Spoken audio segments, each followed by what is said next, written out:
ভাই তুমি 12 বছর 14 বছর 16 বছর পড়লা, কি পড়লা ভাইয়া? এতগুলো বই পড়লা, এতগুলো জেনারেল বই পড়লা দুনিয়া কামাই করার জন্য। দুনিয়াই তো আর কিচ্ছু না।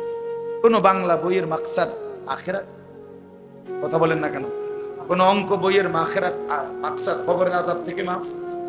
কোন সমাজ বিজ্ঞান পদার্থ রসায়ন এই বইয়ের মাকসাদ জাহান্নামের আযাব থেকে মুক্তি? তাহলে কি কথা বলেন না কেন? বলেন না কি? সাফ কোন দুনিয়া, দুনিয়া, দুনিয়া উপার্জন। অথচ অসংখ্য মূর্খ বকলম নাম দস্তখত দিতারে না, টিপসই দেয়, টিপসইও দিতারে না, আঙ্গুল দইরা দন লাগে। এরকম বেডই সারা পৃথিবীর সমস্ত কিছু ভোগ করতেছে।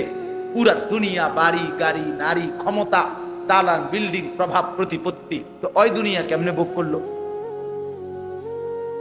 বলেন না কেন? এখন বল, ওই দুনিয়া ভোগ করলো কেন? এরকম কেউ নাই আপনাদের? না, নামটাও লিখতে জানে না, অথচ দুনিয়া ভোগ করতেছে। দুনিয়ার সব কিসিমের আরাম আয়েশের এই জীবন উপভোগ করছে। এই জন্য বাপ, এই পড়াগুলো বাদ দিতে বলি না, জেনারেল পড়া বাদ দিতে বলতেছি না। আমি কুমিল্লা ভিক্টোরিয়া কলেজ থেকে মাস্টার্স পাস করছি। সায়েন্স বিজ্ঞান বিভাগ থেকে আমি এসএসসি মানে দাখিলে 1998 ইংরেজি সালে সমগ্র বাংলাদেশে সর্বোচ্চ নাম্বার পেয়ে ফার্স্ট হয়েছে, 1 নাম্বার হয়েছে। আমার সার্টিফিকেট লাগলাম না, আইন দেখাম অঞ্চলে নাম্বার। তাহলে অর্থ হইল আমি বাদ দিতে বলতেছি না, কিন্তু 16 বছর পড়ার পরে বন্ধু আল্লাহর কোরআন এতগুলো বই না পড়লেও দুনিয়া মিলতো, ভাত মিলতো, বিয়া মিলতো, সংসার হইতো, ঘুম আসতো, যৌন চাহিদা পূরণ হইতো, বিল্ডিং এর স্বপ্ন পূরণ হইতো। কিন্তু আল্লাহর কোরআন ছাড়া, সেজদা ছাড়া, নামাজ ছাড়া, আল্লাহর বন্দেগী ছাড়া, আল্লাহর কসম বাপ আমার বন্ধু আমার, এক ঢোক পানি কবর থেকে নিয়ে হাসরে আখিরাতে কোথাও মিলবে না। দুনিয়া এমনি মিলেছে। ওই মেয়ে এটা সরা তো বা দুনিয়া এমনি মিলেছে। আমি তো বলি মিয়া, বুবা মানুষও দুনিয়া ভোগ করে, করে না? বুবা মানুষ ভাত খায়নি, বুবা মানুষ ঘুমায় কিনা, বুবা মানুষ পেশাব পায়খানা করে কিনা, বুবা মানুষ বিয়া করে কিনা, বুবা মানুষের বাচ্চা কাচ্চা হয় কিনা। তাহলে বুঝা গেল দুনিয়া বুবাও ভোগ করতে পারে। তাহলে দুনিয়া ভোগ করার জন্য কথা না বললেও চলতো, কিন্তু আল্লাহর কোরআন কেন পড়তে পারলেন না এই জবান থাকার পরে?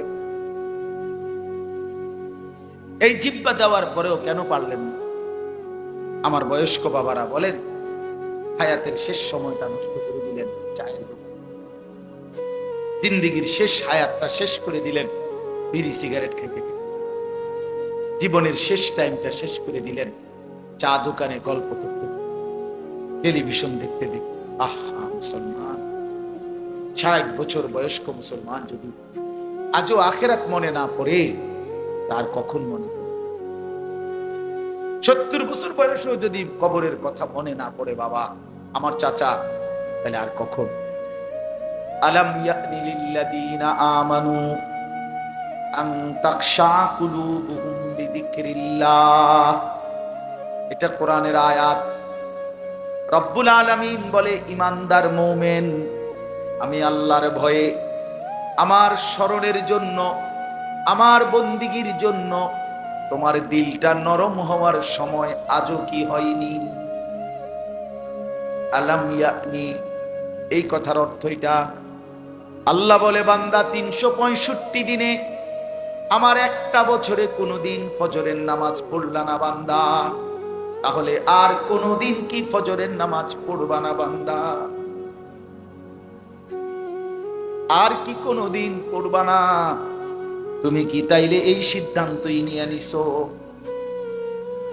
30 বছর ধরে বান্দা আমার প্রতিদিন সুদ খাচ্ছ, মিথ্যা বলছো, 30 বছর প্রতিদিন ওজনে কম দাও, 30 বছর ধরে নিয়মিত কাস্টমারকে ঠকাও, এভাবেই রোজগার করতেছো হারাম রোজগার। আল্লাহ যেন ডাক দিয়ে বলে, বান্দা তাহলে এই নাফরমানের রোজগারি আর কোনোদিন কি তাহলে ছাড়বা না? আর কি সময় হবে না? বলো বান্দা বলো। গত 20টা বছর ধরে তোমার ঘরে প্রতিদিন রঙিন টেলিভিশন চলে, নর্তকী নাচে, নাটক সিনেমা তোমার বউ বাচ্চা প্রতিদিন দেখে। আল্লাহ যেন ডাক দিয়ে বলে, বান্দা তাহলে এই গুনাহ আর কোনোদিন কি বন্ধ হবে না? তোমার ঘরে কি আর কোনোদিন এই নাফরমানি বন্ধ হবে না? ছেলেটা 16 বছর, 14 বছর, 18 বছর, একটা দিনও 5 ওয়াক্ত নামাজ কোন নামাজই পড়ে না। এ কেমন সন্তান বানাইলা? এ কোন মায়ের ঘরের বাচ্চা? এ কোন মুসলমানের সন্তান? বলে বলেন বাপ, ছেলেরা বলো। 365 দিনে একটা বছরে কোনো দিন ফজরের নামাজ পড়ো নাই? মানুষের বাচ্চা, মানুষের বাচ্চা। কে বলছে বেটা নাফরমান? মুসলমানের বাচ্চা। একটা বছর কোনদিন, একটা বছর কোনদিন ফজরের নামাজ পড়ে নাই। এর চাইতে বড় জানোয়ার, এর চাইতে বড় হাইওয়ান, চতুষ্পদ জন্তু আসমানের নিচে জমিনের উপর আর কে হইতে? মালিককে এতদিন ভুলে যায় মানুষ? আল্লাহকে এতদিন ভুলে যায়? আস্তাগফিরুল্লাহ। বিশ্বাস করেন, আমার এটা কোনোভাবে কোনো যুক্তিতে বুঝে ধরে না। আমি বহু চিন্তা করছি যে হায় হায়, মুসলমানের বাচ্চা এত বড় নাফরমান কেমনে করল? তার মাকে, তার বাপকে কোন মার দুধ খাইলো? মুসলমান পরিচয় দেয় কেমনে? এই জানোয়ার কেমনে মুসলমান পরিচয় দেয়? 6 মাসে 9 মাসে কোনোদিন 5 ওয়াক্ত নামাজ পড়ে না। আল্লাহ তাআলা কোরআনুল কারীমের মধ্যে বলছে, ইবলিস তুই আমার একটা সেজদা দিলি না। এই বাপ, মিথ্যা বললে আপনারা প্রতিবাদ করেন, আমি রাজি। ইবলিস একটা সেজদা দেয় নাই। আল্লাহ তাআলা সেদিন থেকে বলছে, আজকের থেকে তুই শয়তান। কি ইবলিস কি আগের থেকে শয়তান ছিল? ওরে তো আগে শয়তান বলতো না বেটা, ওরে তো আগে বলতো মুআল্লিমুল মালাইকা। সে তো ফেরেশতাদের কি ছিল? শিক্ষক। মুআল্লিম ফেরেশতাদের শিক্ষক ছিল। যেদিন একটা সেজদা দেয় নাই, সেদিন আল্লাহ তাকে বলছে, আজকের থেকে তুই শয়তান। এজন্য বেনামাজি মনে রাখিস, তুই শয়তান। সাফ বললাম, সাফ। বেনামাজি শয়তান, যার কপালে সেজদা নাই, তুমি শয়তান। আল্লাহ তাআলা কোরআনুল কারীমের মধ্যে বলছে, ইবলিস তুই সেজদা দিলি না, ফাখরুজ ফাইন্নাকা রাজিম।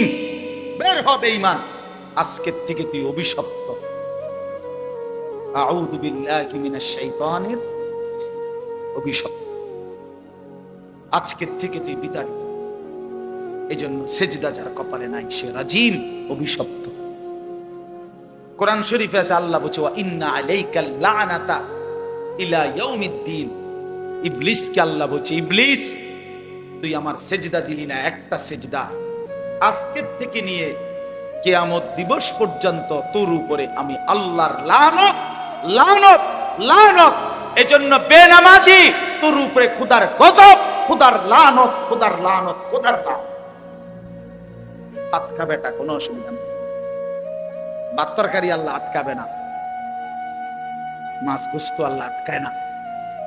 ঘুম, পেশাব, পায়খানা, যৌন চাহিদা পূরণ, এগুলো আহামরি কিচ্ছু না। আল্লাহ বলে, কুলু ওয়া তামাত্তাউ কালিলান ইন্নাকুম মুজরিমুন। আরে নাফরমান, খা বেটা, কিছু সময়ের জন্য দুনিয়া খা বেটা, ভোগ কর বেটা। আমি আটকাইতাম না, দুনিয়া আটকাবো না। ভাত খাইতে বাধা দিব না, ভাত আমি খানা, পেশাব, ঘুম, যৌন চাহিদা পূরণ। আল্লাহ বলে বান্দা, এগুলো আমি আটকাই না, এগুলো আমি কুত্তার চাহিদাও পূরণ করি। তোরটা পূরণ করতাম, আমার কুত্তাও খায়, তুই খাইতি না, খা বেটা। পাতে না দুগা খাই দিয়ে না বেটা, পাঙ্গাই সারি, আর কিতা, আর কিতা, তেলাপিয়া, আর কি ধন্যবাদ, কাঁচামরিচ, হীরা, টমাটো, দুন্দুল, করলা, আর কিতা, হ্যাঁ লম্বা সিম, ছোট সিম, আর বাজারে এই তো দুনিয়া ভোগ করে না, লাল শাক, পাট শাক। আর আল্লাহ বলে আমার জঙ্গলের বাঘ প্রতিবেলা গোশত খায়, আমার জঙ্গলের সিংহ প্রতিবেলা গোশত খায়। তোর চাইতে তো বেশি দুনিয়া আমি তা করে খাওয়া। একটি হাতি ভাইয়া, আমি সত্য করে বলতেছি, গবেষকদের কথা হলো, যারা প্রাণীবিদ্যা গবেষণা করে তাদের বক্তব্য হলো, একটি হাতি একদিনে 250 কেজি খাবার খায়, 90 লিটার পানি পান, 250 কেজি খাবার একটা হাতি। তো গোটা পৃথিবীতে হাতি একটাই তো না, বাংলাদেশে হাতি একটাই। আমি একবার চিড়িয়াখানায় দেখছি বাঘেরে গোশত দিছে খাইতে, আমি জিজ্ঞাসি ভাই কদ্দুর দিছে, যে প্রতি বেলা 20 থেকে 22 কেজি গরুর গোশত দেওয়া, 20-22 কেজি গরুর গোশত একবারে এক বসায় খাইতে পারবেন এমন একটা ভাগ্যবান হাতুড়ান। আমনেরে আমি খাবাইয়া কালকে ভাইতাম, আজকে কালকে গোশত কিনাই না রাখা মরিবাসি যা হইব মাহফিল কালকে কি বাদ, আমনেরে 22 কেজি গোশত খাবো, সম্ভব? আমরা বলেন না বাপ, নারাজ হইয়েন না ছেলেরা, নারাজ হইও না বন্ধু আমার, আমি দিল জাগাইতে চাই, বিবেক জাগাইতে চাই। কেন সেজদা দিবা, কেন নামাজ পড়বা না ভাই আমার, বন্ধু আমার? ওই মালিকের সাথে নারাজ হলাম, আল্লাহর সাথে রাগ করলাম কেন? আল্লাহকে ভুলে যাই। কোরআন শরীফ আছে, ইয়া আইয়ুহাল ইনসান মা গাররাকা বিরাব্বিকাল কারীম। রব্বুল আলামিন বলে, হে মানুষ, আমার মতো দয়ালু মেহেরবান মনিব, আমার মতো এমন মাওলা, কেমনে রে তুমি বান্দা আমারে ভুলে গেলা? মা গাররাক, কে তোমারে আমার মতো দয়ালু মালিক থেকে ভুলায় দিল? কে তোমারে ধোকা দিল? কোন বন্ধু পেলা বান্দা, কোন সঙ্গী পেলা আমার চাইতে উত্তম, যাকে পেয়ে তুমি আমি আল্লাহকে ভুলে গেলা? বলো না যুবক ভাই, পর্দার আড়ালের মা যদি শুনে থাকেন, মা আপনাকেও বলি, মা বোন আমার, কারে দেখাইতে আপনি বেপর্দা হইলেন? যে পুরুষগুলো বেপর্দা আপনারে দেখে, তারা কি কোনোদিন আপনারে ধন্যবাদ জানাইছেন? তাইলে কোন বেপর্দা নারীকে বলেন, একজন বেপর্দা মহিলাকে বলেন, হে বেহায়া নারী, ওই বেহায়া, তোরে কোনোদিন কোন পুরুষ দেখা ধন্যবাদ দিছিনি? সবাই তোর রূপ যৌবনের দিকে তাকাইয়েই তো ছিল, লোভের দৃষ্টিতে, উপভোগের দৃষ্টিতে, কামনার দৃষ্টিতে, অবৈধ বাসনার দৃষ্টিতে। এছাড়া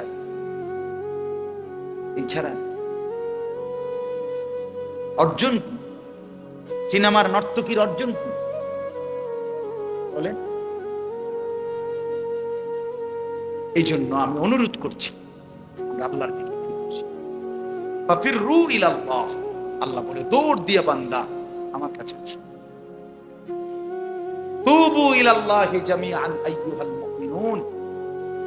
আল্লাহ বলে, হে ঈমানদারগণ, তওবা করে আমি আল্লাহর দিকে ফিরে আসো, লাআল্লাকুম তুফলিহুন, তাহলে সকলেই জান্নাতি হবে, সবাই সফল। আল্লাহ আমাদেরকে বুঝ দান করেন। চলেন আমি 3টা আয়াতের তরজমা বলি, তাইলে আমার কথা শেষ হয়ে যাবে ইনশাআল্লাহ। আমি আপনাদের সামনে কোরআনুল কারীমের যেই সূরাটা পড়ছি, এই সূরাটার 3টা আয়াত। সূরাটার নাম হলো সূরা মুলক, 29 নম্বর পারা, 67 নম্বর সূরা। কোরআন শরীফের অত্যন্ত ফজিলতপূর্ণ একটা সূরা। রাসূলুল্লাহ সাল্লাল্লাহু আলাইহি ওয়াসাল্লাম বলেন, যে ব্যক্তি নিয়মিত এই সূরাটি তেলাওয়াত করবে, আল্লাহর নবী সাল্লাল্লাহু আলাইহি ওয়াসাল্লাম বলেন, তুমজিহি মিন আযাবিল কবর, এই সূরাটা তাকে কবরের আযাব থেকে মুক্তি দিবে। এই সূরা কবরের আযাব থেকে মুক্তির একটা রক্ষা কবচ। সূরা মুলক 29 নম্বর পারা, 67 নম্বর সূরা। আমার বাপ, একটা মিনিট শুধু বুঝেন, রাসূলুল্লাহ সাল্লাল্লাহু আলাইহি ওয়াসাল্লাম অসংখ্যবার উম্মতের কাছে কবরের আযাবের ব্যাপারে সতর্ক করেছে। কবরের অনেক হাদিস, অনেক হাদিস, বিশ্বাস করে। হযরত ওসমান রাদিয়াল্লাহু তাআলা আনহু, আপনারা ওনার নাম জানেন, ইসলামের তৃতীয় খলিফা নাকি? এই ওসমান রাদিয়াল্লাহু তাআলা আনহু তিনি যখন কোন কবরের সামনে দাঁড়াইতেন অঝরে কাঁদতেন, হাত্তা ইয়াবুল্লা লিহিয়াতাহু, হাদিস আছে যে ফলে ওনার দাড়ি ভিজে যেত কাঁদতে কাঁদতে। তো ওনার সঙ্গী সাথীরা জিজ্ঞেস করতেন, হযরত, হে আমিরুল মুমিনিন ওসমান, আপনি কবর দেখলে এইভাবে কাঁদেন কেন? আপনি তো জাহান্নামের কথা বললো, এতটা কাঁদেন না, কবরের কথা দেখলেই আপনি এভাবে অঝরে কাঁদেন কেন? হযরত ওসমান রাদিয়াল্লাহু তাআলা আনহু বলেন, শোনো, ইন্নাল কবরা আউয়ালু মানাজিলিল আখিরাহ, কবর হচ্ছে আখিরাতের প্রথম ঘাঁটি। ফা ইন নাজা মিনহু ফামা বা'দাহু আইসারু মিনহু, যদি কেউ কবরের এই ঘাঁটিতে বেঁচে যায় তো পরবর্তী সব ঘাঁটি পার হওয়া তার জন্য সহজ। ওয়া ইন লাম ইয়ানজু মিনহু ফামা বা'দাহু আশাদ্দু মিনহু, নবীজি বলেন, আরে ওসমান বলেন, যদি এই ঘাঁটিতে কেউ মুক্তি না পায়, আটকে যায়, তাহলে পরবর্তী সকল ঘাঁটি তার জন্য তার চাইতে বেশি কঠোর। এরপরে শুনেন, এরপরে উসমান রাদিয়াল্লাহু তাআলা আনহু বলতেন যে আমি আল্লাহর নবী সাল্লাল্লাহু আলাইহি সাল্লাম থেকে সরাসরি একটা হাদিস শুনছি, নবীজির হাদিস। আচ্ছা, নবীজি সাল্লাল্লাহু আলাইহি সাল্লামের ব্যাপারে আপনাদের ধারণা কি? তিনি কোনো কথা নাউযুবিল্লাহ জীবনে কোনোদিন এক বিন্দু বানাইয়া বলছেন, বাড়াইয়া বলছেন, অতিরঞ্জিত বলছেন? যা আল্লাহ বলেছেন হুবহু তাই বলেছেন। তো নবীজি সাল্লাল্লাহু আলাইহি সাল্লাম তিনি বলছেন, মা রাআইতু মানজারান কাত্তু ইল্লা ওয়াল কবরু আফজাউ মিনহু। রাসূলুল্লাহ সাল্লাল্লাহু আলাইহি ওয়াসাল্লাম, এই যে কয়েকটা ছেলে, মুসলমানের বাচ্চাই তো নিশ্চয়, কিন্তু কথা বলে দেখেন ভাই, এমন এক গাফেল জাতি আমরা, মায়ের সন্তান জানেও না কোথায় আসছে। বহুত আপনারা জানেন না, আমরা সবাই আসলে খাট পালং আর সোফা ফার্নিচার নিয়ে ব্যস্ত। হুজুর দেখলে দোয়া চায়, হুজুর বিল্ডিং এর ছাদ ঢালাই দিন, দোয়া করে, এই ঘরকার নতুন কাম ধরছি, দোয়া করে, আজ মাটি খুব দিন, দোয়া করে, আজগা নতুন করে ঢালাই, আজকে দোয়া, হুজুর মোটরসাইকেল কিনছি, দোয়া, এই দোকানের বিটটা লইছি, হুজুর দোয়া করে। আমার কাছে একবার একজনই করছে, 1,10,000 টাকা খরচ করে ওই তার বাসায় গেছি, টেলিভিশন চ্যাপটা একটা দেখাইয়া উনি বলতেছে, এটা 1,10,000 টাকার মতো বুঝতেছে, দোয়া পরে আমিও দোয়া করছি। আমি বললাম, ভাই দোয়া করি আপনার ঘরে যেন 24 ঘন্টার মধ্যে 1 সেকেন্ডও কারেন্ট না যায়, আমনের বউ বাচ্চা যেন 24 ঘন্টা টেলিভিশনের সামনে বইয়া থাকে, আমনের ঘরে যেন 24 ঘন্টা নাচ গান বেড়া বেটির নাচ যেন চলে, দোয়া বলে। পরে হে কবজু বেশি রাগ হয়েছেন বুঝছি, মানে তো বুঝছে, দোয়ার ডকেই তো বুঝছে যে অবস্থা কি, ডক বালা না, দোয়ার তো লাইন বালা না। তা এই যে আমার উদ্দেশ্য এই কথাটা বলা, যে এই যে শুধু কেবল খাট দেখাইলো, পালং দেখাইলো, ওই রোমে নিয়ে হাইটা হাইটা দেখায়, এই দরজা, এই জানালা, এই ফার্নিচার।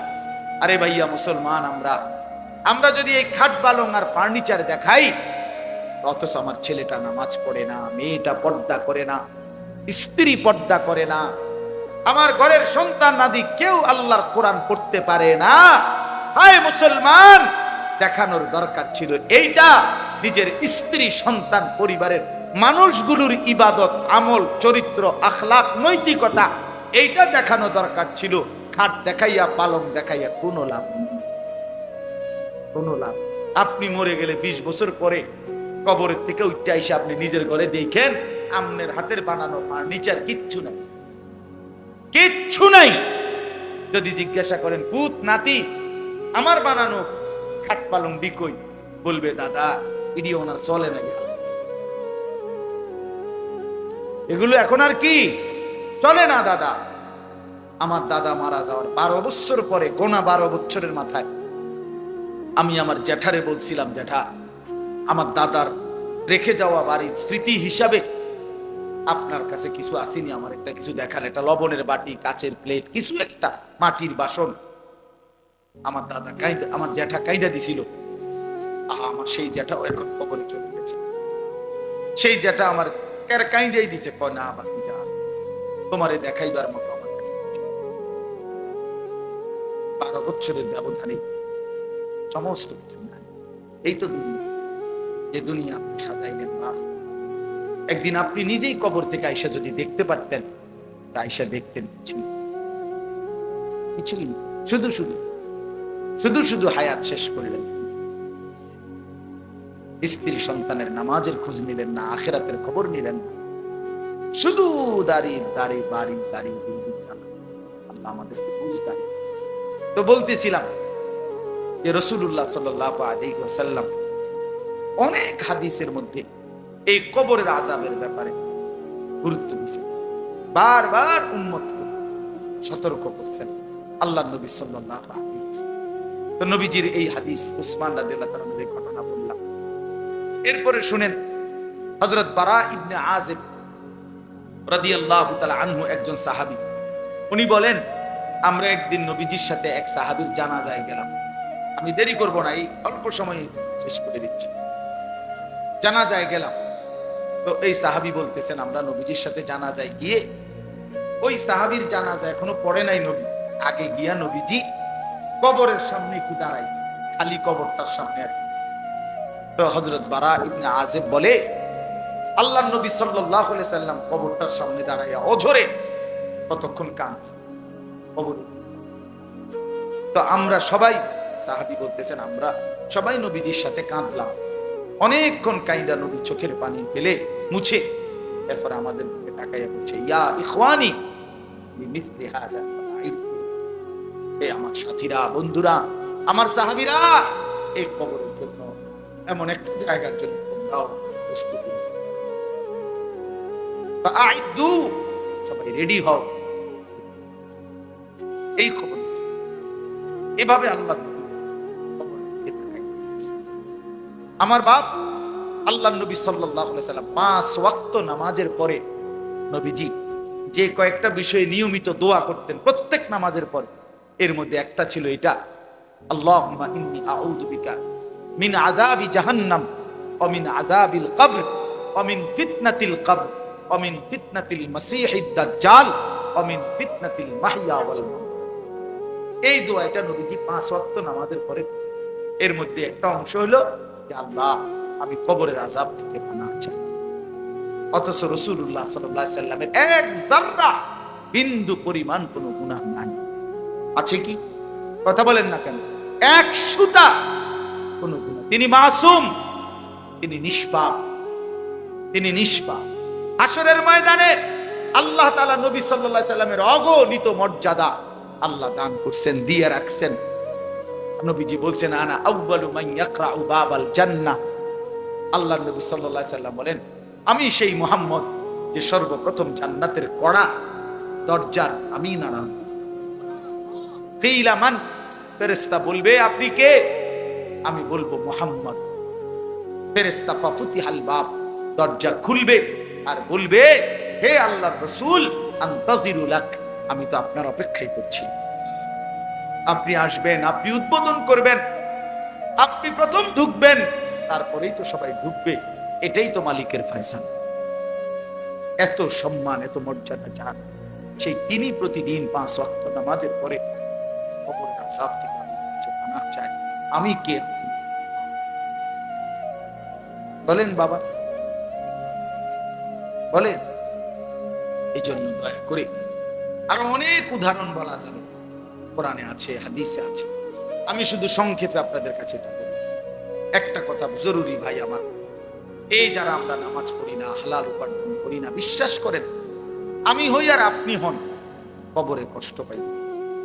আখিরাত তো আছেই, হাশরের ময়দান তো আছেই কষ্ট, জাহান্নামের আযাব তো আছেই, কবরেও সাংঘাতিক আযাব। আল্লাহর নবী সাল্লাল্লাহু আলাইহি সাল্লামের হাদিস একেবারে স্পষ্ট, আমার কাছে এই গাড়ির মধ্যেও কিতাবটা আছে।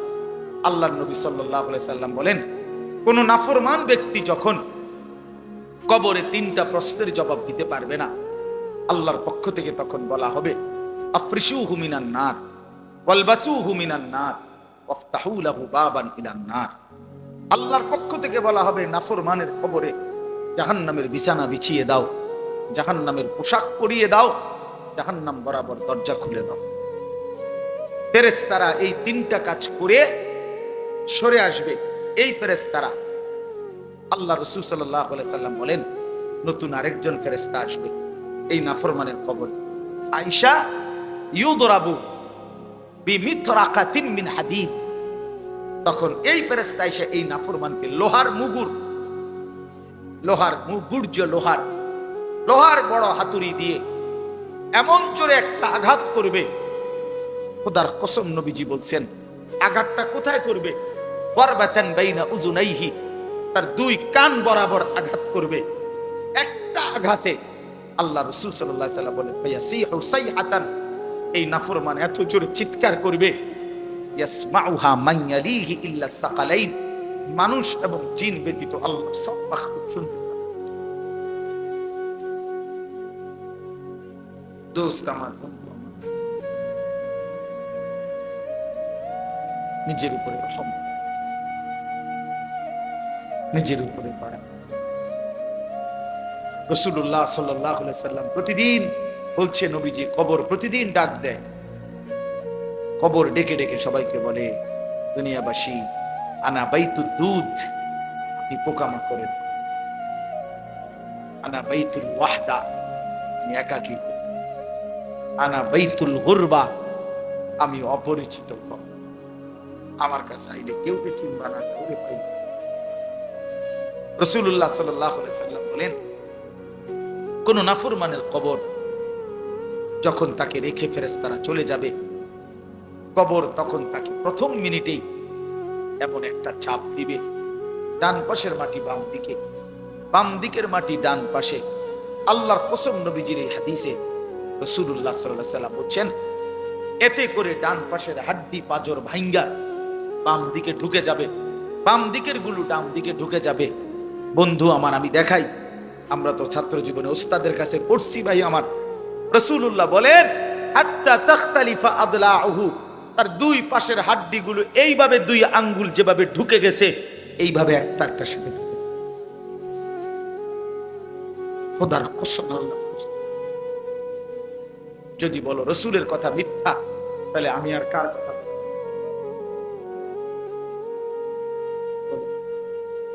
যদি বলি আল্লাহর কথা মিথ্যা, তাহলে আর কার? কোরআন শরীফে আছে, আল্লাহ বলছে, ফাবি আইয়ি হাদিসিন বাদাহু ইউমিনুন। আমার বান্দা, আমার এই কোরআনের কথার চাইতে আর কোন কথা বললে, এর চাইতে দামি আর কি বললে বান্দা তুমি আমার কথা বিশ্বাস করো?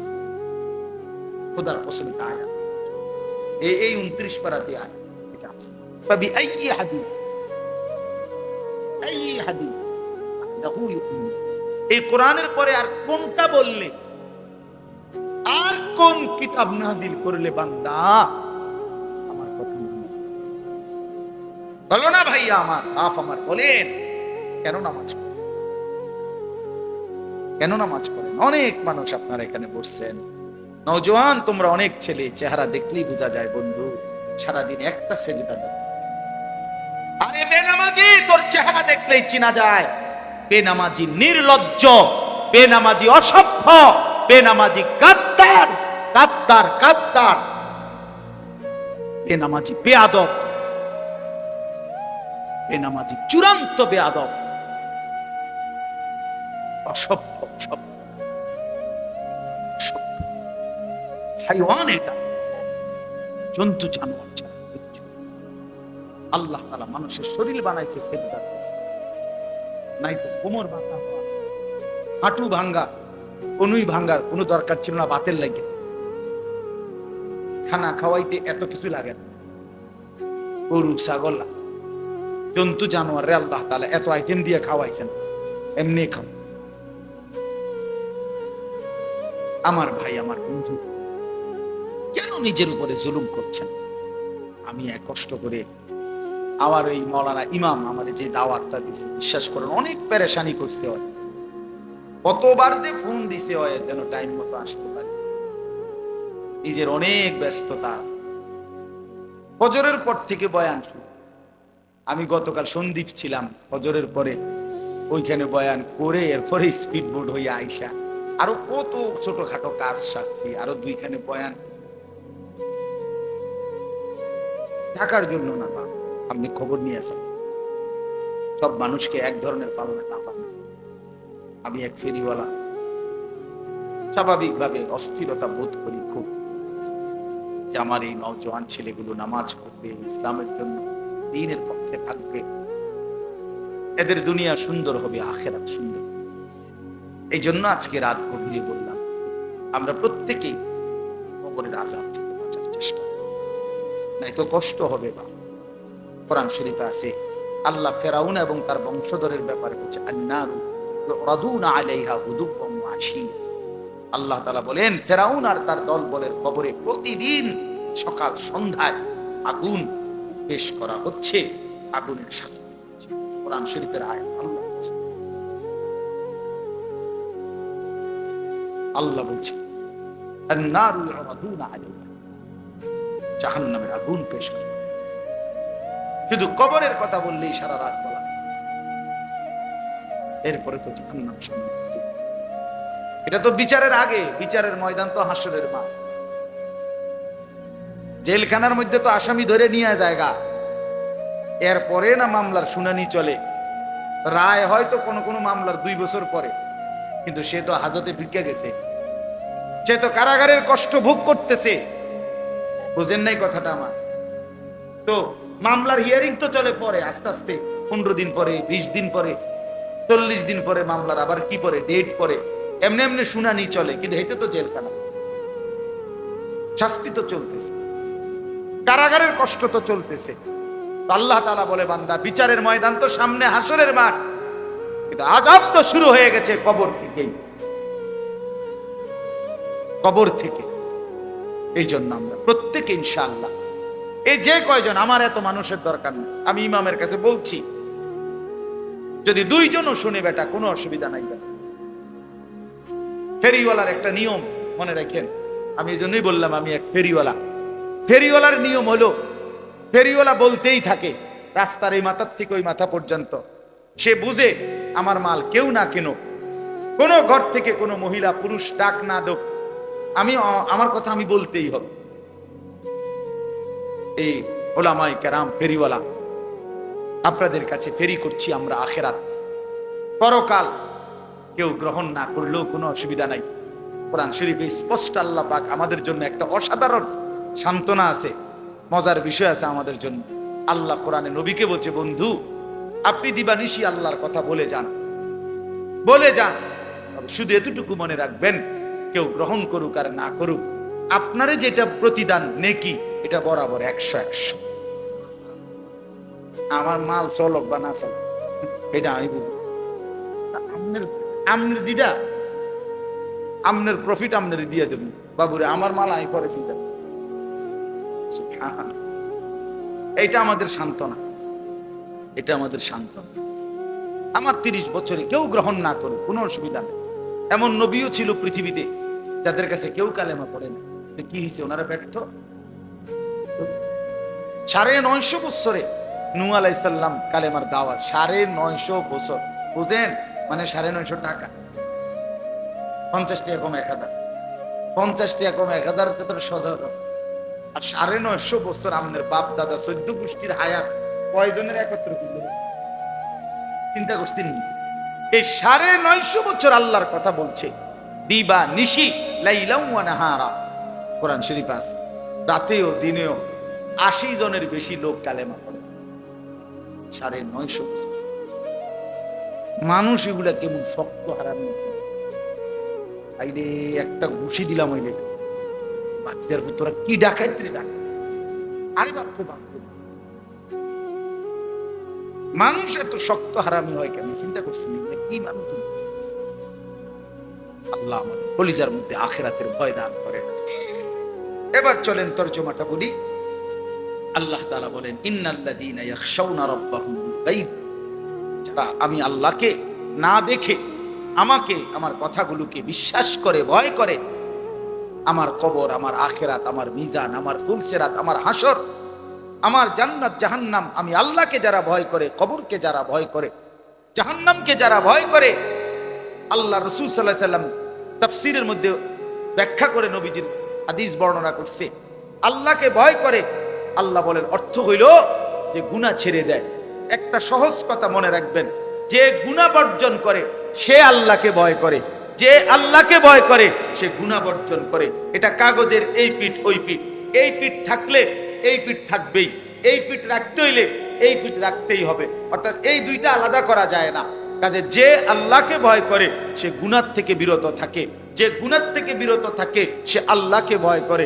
এজন্য গুনাহ এবং নাফরমানির মধ্যে লিপ্ত চুরি, ডাকাতি, জিনা, ব্যভিচার, মদ, জুয়া, সুদ, ঘুষ, বেপর্দা, বেহায়াপনা, নাচ, গান, হালাল হারামের মিশ্রণ, এইটা যার জীবনে, এ যদি মাইক দিয়েও শিক্ষার দিয়া বলে আমি আল্লাহকে ভয় করি, তুই বেটা মিথ্যাবাদী, মিথ্যাবাদী, মিথ্যাবাদী বেটা, ঠকাবাজ বেটা, প্রতারক।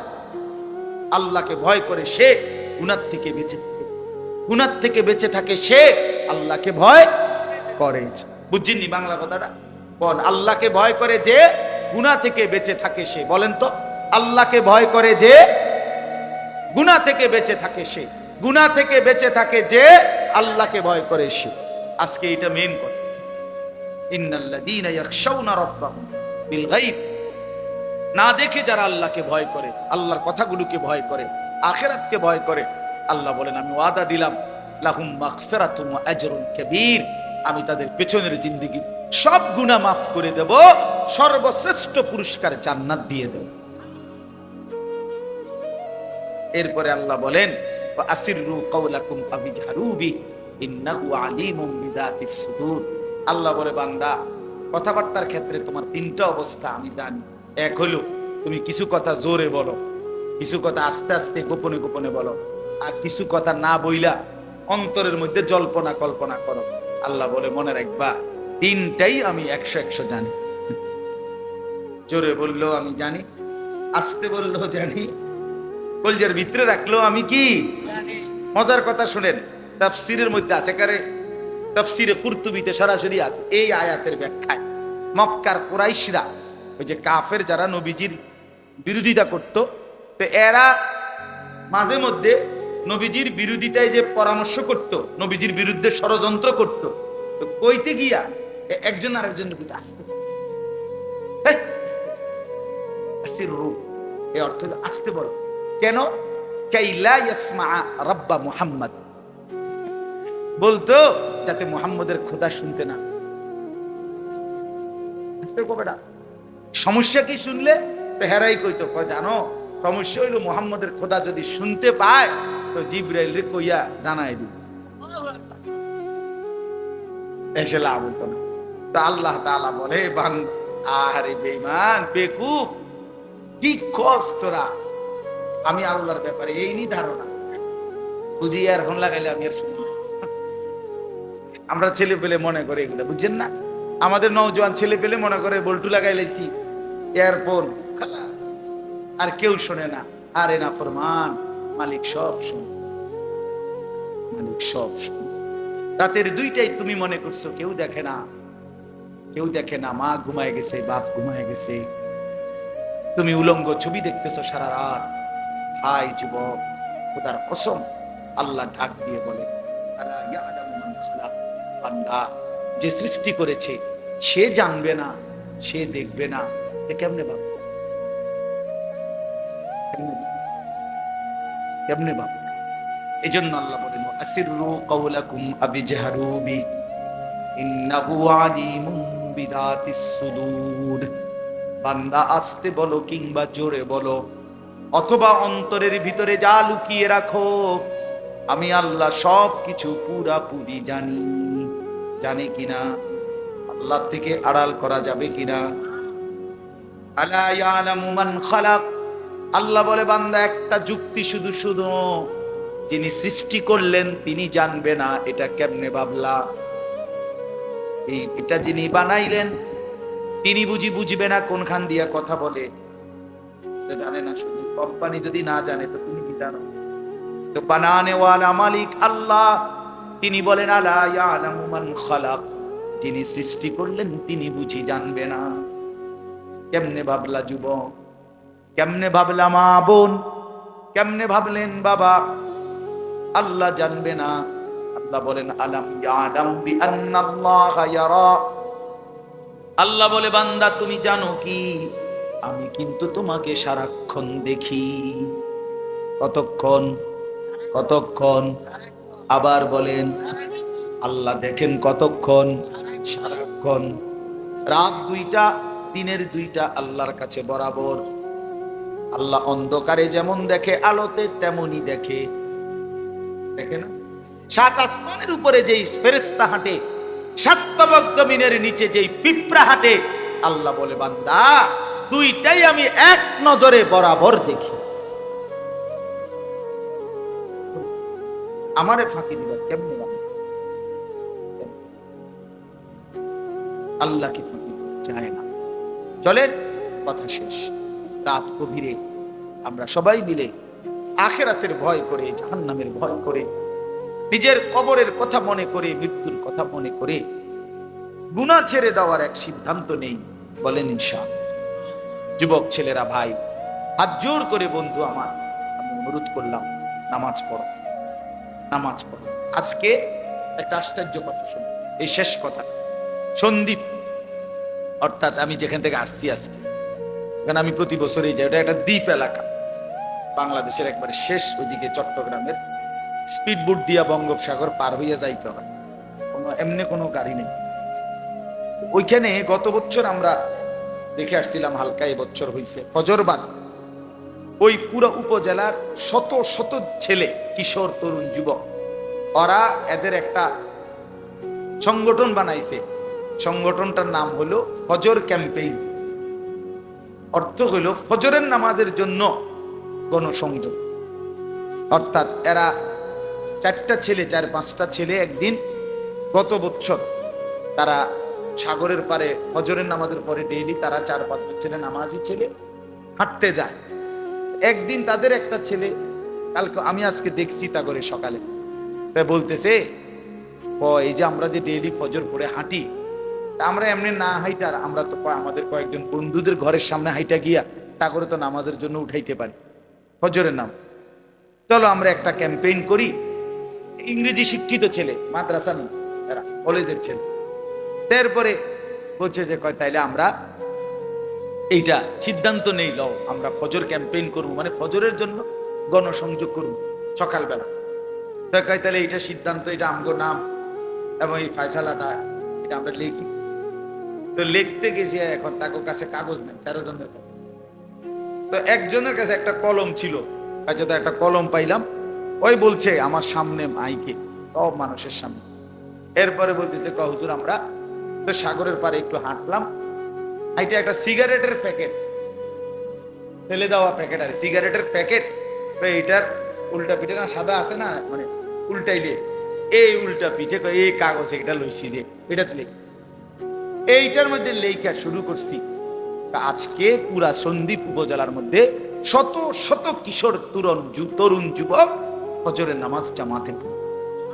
আজকে ফজরবাদ তাদের আলাদা বয়ান হইতে, মানে তাদের মাহফিল তারা করছে ফজরবাদ। আমি ফজরের পরের শ্রোতা দেখা পাগল হয়ে গেছি, মানে অবাক। শত শত ছেলে সাইকেল, মোটর সাইকেল, সিএনজি দিয়ে আসছে ফজরের নামাজের পর, মনে যেন জীব প্রত্যেকায়। এই জন্য ভাই আমার, যুবক উদ্যোগ নিলে অনেক কিছু করতে পারে। এই সমাজ যদি যুবকরা ভালো করতে চায় সেটাও পারে, আবার মদের আড্ডায় যদি ভাষায় দিতে চায় এটাও পারে, এটাও পারে। নওজোয়ানের মধ্যে শক্তি আছে, সে চাইলে ভালোটাও করতে পারে, সে চাইলে মন্দটাও। এই জন্য সবগুলো যুবককে উৎসাহিত করলাম, তোমরা বাবারা আল্লাহর ওয়াস্তে নিজের ভালোর জন্য, ইসলামের জন্য, আখিরাতের জন্য, নিজের পরকালের জন্য চরিত্রবান হও। 5 ওয়াক্ত নামাজ পড়ো, বিশেষ করে ফজরের নামাজ। ইনশাআল্লাহ ফজরের নামাজ নিয়মিত পড়বে যারা, হাদিসের ভাষ্য মতে বোঝা যায় আল্লাহ তাআলা হকের বিজয় তাদের হাতেই তুলে দিবেন। আল্লাহ তাআলা আমাদের সবাইকে 5 ওয়াক্ত নামাজ পড়ার তৌফিক দান করেন। হারাম থেকে বাঁচেন, হারাম রোজগার কইরেন না। মাঝ বয়সীরা সুদের টাকা, কিস্তির টাকা, ঘুষের টাকা, ওজনে কম দেওয়া টাকা, এই কামাই ছেড়ে দেন, কামাই ছেড়ে দেন, মন্দ আখলাক ছেড়ে দেন, বিড়ি সিগারেটের বদ অভ্যাস যাদের আছে বাদ দেন। আমার একটা শুধু কথা মনে রাখেন, রাগ হইয়েন না, শুধু ইনসাফের সাথে ভাইবেন, দুর্গন্ধ কোন সুস্থ স্বাভাবিক মানুষের প্রিয় হইতে পারে না। যদি সে সুস্থ মানুষ হয়, বিড়ি সিগারেট দুর্গন্ধ, ঠিক কিনা বলেন না কেন? পেশাবের গন্ধ, পায়খানার গন্ধ কোন স্বাভাবিক মানুষ যে সুস্থ তার কাছে প্রিয় হইতে পারে না। অতএব বিড়ি সিগারেটের দুর্গন্ধ এটা কোন সুস্থ স্বাভাবিক মানুষের কাছে প্রিয়, পছন্দনীয়, তার ব্যবহারের জিনিস এটা হইতে পারে না। 2 নাম্বার কথা হলো, 60 বছর পর্যন্ত যদি এই বিড়ির, এটা তো আগুন, আগুনটাই নাকে দিয়া মুখে দিয়া বাইর করলেন, তো ফেরেশতা কবরে নিয়া গেলেই আমনের বলবে, চাচা আপনার ব্যাপারে আমার আইডিয়া আছে, আপনি সব সময় নাকে মুখে আগুনই বাইর করতেন, আগুনই ছিল আপনার প্রিয় বস্তু, আজ আপনার কবরে আগুনই ধরাই দিলাম। আগুনেই আগুনেই থাকেন, যেহেতু আগুনই তো আপনার কি ছিল, তো আজ কবরে কি ধরাই দিলাম, আগুন লাগাই যান, থাকেন আগুন। এজন্য কষ্ট পাইবেন, কষ্ট ফেলে দিয়েন না আমার কথা। অনেক মানুষ আছে চালাক, হ্যাঁ কয় ভালো, কথাটি ভালোই কইছে, মানলে তো ভালোই হইতো, আমরা লেগেই তো কইছে, বুঝি তো পারি না। এই সমস্ত বাটফারি কথার, এসব সিটারি কথা বলবেন না। আমি নাই মানলে কোথায় এমনি কুমা কথা কথা নেই, মানে এই সমস্ত কোথাইয়েন না, পারবেন আপনি ইনশাআল্লাহ। বলেন ইনশাআল্লাহ, বলেন ইনশাআল্লাহ। আপনার ভিতরে শরম আসুক আমি চাই। 60 বছরের বুড়া মানুষে কেমনি বিড়ি খায়? লজ্জা শরম থাকলে তো খাওয়ার কথা।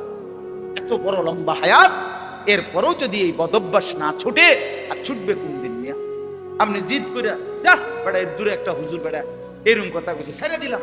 আপনি যদি একটা সেত ওড়ে, তো আমি আপনার লোকে মোয়ানা কাজ করব। আমি তো চাই আপনি জিদ উঠুক, আপনি সেট উঠুক, সেটটা আপনি ছাইড়া দেন, তাইলেই তো লাভ। আল্লাহ আমাদের সবাইকে কবুল করেন, ভালো করেন। আল্লাহ তাআলা আমাদেরকে উত্তম করেন। আলহামদুলিল্লাহ। আল্লাহুম্মা আনতাস সালাম মিনকাস সালাম তাবারাকতা ইয়া যাল জালালি ওয়াল ইকরাম ইয়া আরহামার রাহিমিন ইয়া আরহামার রাহিমিন ইয়া আরহামার রাহিমিন। মাওলায়ে কারীম আপনি মাফ করে দেন, রব্বে কারীম আপনি মাফ করে দেন, মেহেরবান মাওলা আপনি মাফ করে দেন। রাত অনেক গভীর মাওলা, আল্লাহ পেছনের দিকে তাকায়া দেখি সব গুনার গুনাহ মাওলা, জীবনটা নাফরমানিতেই শেষ হয়ে গেছে। এ যেন জাহান্নামের আগুনে জ্বলছে জীবনে মাওলা। আজ রাত গভীরে কবরের আযাবের কথা মনে পড়লো মাওলা, জাহান্নামের আযাবের কথা মনে পড়লো। আল্লাহ আপনার কাছে ফরিয়াদ করছি, আপনার শাহী চৌকাঠে ভিখারির মতো হাত পাতলাম, আপনি মাফ করে দেন, আপনি মাফ করে দেন, আপনি মাফ করে দেন। আযাব দিলে মাওলা আপনার কোনো লাভ নাই, মাফ করে দিলে আপনার কোনো ক্ষতি নাই, মাফ করলে আপনার কমবে না, মাফ না পেলে আমাদের উপায় থাকবে না। আয় আল্লাহ আপনি মাফ করে দেন, আয় আল্লাহ আপনি মাফ করে দেন। আগামী জিন্দেগি সুন্দর করে দেন, ঈমান আমলের দৌলত দান করেন, তাকওয়ার জীবন দান করেন, আপনাকে ভয় করবার মতো জীবন দান করেন, গুনাহ থেকে বাঁচবার তৌফিক দান করেন, সেজদাওয়ালা কপাল বানিয়ে দেন, কাঁদনেওয়ালা চোখ বানিয়ে দেন, জিকিরওয়ালা জবান বানিয়ে দেন, মোহাব্বতওয়ালা দিল বানিয়ে দেন, বন্দিগি সুন্নতওয়ালা জীবন বানিয়ে দেন। আল্লাহ সমস্ত কবরবাসীদেরকে মাফ করে দেন, কিয়ামত পর্যন্ত কবরের আযাব মাফ করে দেন, কবরগুলোকে জান্নাতের টুকরা বানিয়ে দেন, আপনার নূরের রহমত দ্বারা ভরপুর করে দেন। আল্লাহ আমরা যারা বেঁচে আছি আমাদের হায়াত সুন্দর করে দেন, আখলাক সুন্দর করে দেন, ঈমান আমলের দৌলত দান করেন, আগামী জিন্দেগি কাজে লাগাবার তৌফিক দান করেন, যুবক ছেলেগুলোকে নামাজি বানিয়ে দেন। আল্লাহ আমি ভিক্ষা চাইলাম মাওলা, আল্লাহ আমি ভিক্ষা চাই, নওজওয়ানের সেজদা চাই মাওলা, নওজওয়ানের সেজদা চাই মাওলা, যুবকের গোলামি চাই মাওলা, আল্লাহ একটা যুবককে বঞ্চিত করেন না, একটা কিশোর ছেলেকে বঞ্চিত করেন না মাওলা। আল্লাহ প্রতিটা ছেলেকে নামাজি বানিয়ে দেন, নামাজি বানিয়ে দেন, চরিত্রবান বানিয়ে দেন। মোবাইলের আসক্তি থেকে বাঁচান, নারীর আসক্তি থেকে বাঁচান, মদ জুয়ার আসক্তি থেকে বাঁচান। পর্দার আড়ালের মা বোনদেরকে পর্দা পুশিদা দান করেন, আবেদা সালেহা বানান, মা ফাতেমা রাবেয়া বসরিয়ার মতো বানিয়ে দেন। আমার বাবা চাচা মুরব্বী বয়স্ক, ওনাদেরকে বাকিটা হায়াত আরো বেশি নেক আমলের তৌফিক দান করেন। গুনাহের আড্ডা থেকে আল্লাহ বাঁচায়া দেন। আল্লাহ উলামায়ে কেরামকে রহম করম করেন, তালিবে ইলমদেরকে কবুল করেন, মাদ্রাসা খানা কবুল করে নেন। আল্লাহ এই মাহফিল খানা কবুল করে নেন। আল্লাহ যে যেভাবে সহযোগিতা করেছে প্রত্যেককে উত্তম বিনিময় দান করে, অসুস্থ বিমারি যারা শিফা করে দেন, কামাই রুজিতে হালাল বরকত দিয়ে দেন, প্রবাসে বিদেশে যারা সহি সালামতে নিরাপদে রাখেন। আল্লাহ যে যেই মাকসাদে দোয়া চেয়েছে প্রত্যেকের নেক মাকসাদ পূরণ করে দেন। আল্লাহ আমাদের জীবন সুন্দর করে দেন। রাত গভীরে মাওলা আবারও ফরিয়াদ করছি, মাওলা জীবনটা কাজে লাগাবার তৌফিক দান। আমার দেশের উপরে খায়ের ও বরকত দান করেন, গোটা দেশকে নিরাপদ করে দেন। একজন ন্যায়পরায়ণ শাসক আমাদেরকে দান করেন, একজন ইনসাফগার শাসক দান করেন। আল্লাহ একজন ইনসাফগার শাসক দান করেন, একজন ন্যায়পরায়ণ শাসক আমাদেরকে দান করেন। ইসলাম নিয়ে বাঁচতে চাই, সিজদা দিয়ে বাঁচতে চাই মাওলা।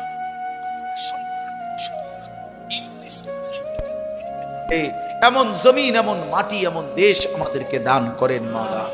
গোটা পৃথিবীর মজলুম মুসলমানকে রেহাই দিয়ে দেন।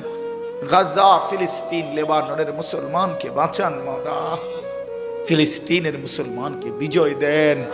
ফিলিস্তিনি মায়ের আহাজারি মাওলা, ফিলিস্তিনি বাবার শাহাদাতের রক্ত যেন বিফলে না যায়। আল্লাহ আপনি কালেমার বিজয় দেন, হকের বিজয় দেন, মুমিনের বিজয় দেন। ইসরায়েলের ইহুদি বেঈমানদেরকে ধ্বংস করে দেন, ইসরায়েলের ইহুদি বেঈমানদেরকে ধ্বংস করে দেন। আল্লাহ আপনি আমাদের সবাইকে কবুল আর মনসুর করে নেন। রব্বির হামহুমা কামা রব্বায়ানি সগীরা। রব্বানা হাব লানা মিন আজওয়াজিনা ওয়া যুররিয়াতিনা কুররাতা আ'য়ুন ওয়াজআলনা লিল মুত্তাকিনা ইমামা। সুবহানা রাব্বিকা রব্বিল ইজ্জাতি আম্মা ইয়াসিফুন